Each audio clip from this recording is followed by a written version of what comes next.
First thing you need to do, of course, is apply a base coat, and today I'm going to be using one of my favorite peel-off base coats. And once that's done drying, I'll paint my nails with a regular white nail polish. It doesn't have to be completely opaque because I'm going to be painting over this anyways.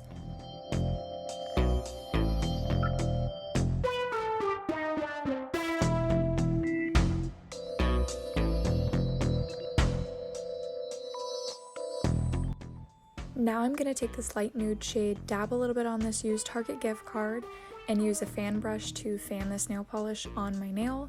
So you can also use the dry brush technique for this. I just prefer how it looks with a fan brush instead, but either way works fine.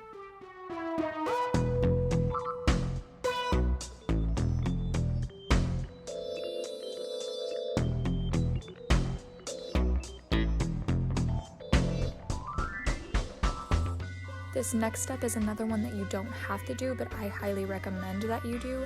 Add a glossy top coat before you start painting any design on the nail. It makes it really easy to clean up, especially if you're using acrylic. So again, I highly recommend it, but you don't have to do it. So now we're going to actually start drawing the mummy, and I'm going to be using a detail brush dipped in black acrylic paint. Of course, you can use regular nail polish if you'd like to.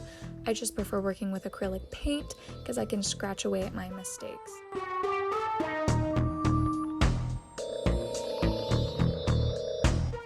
Also remember to leave a rough outline of where you're putting the mummy's eyes so that the red polish is a little bit more vibrant because it has that white and tan polish underneath it and not the black.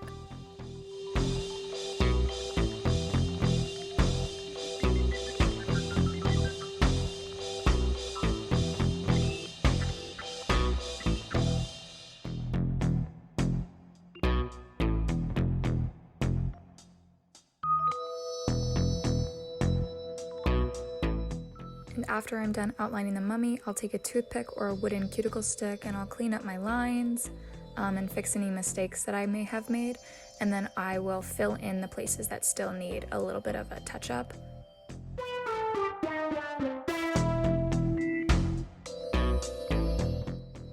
Now I'm just going to take some red acrylic paint and a dotting tool and dot those red eyes on.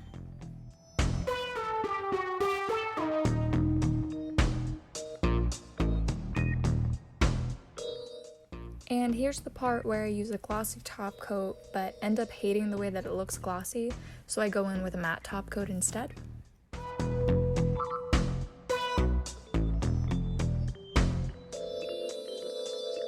After the matte top coat ended up drying, I didn't really know if I liked the glossy version better or the matte version better, so I decided to settle for something in between and put some glossy red eyes on them instead. Y'all will have to let me know what you think down below, if you like the glossy or the matte version better, or you like what I ended up doing with the glossy eyes.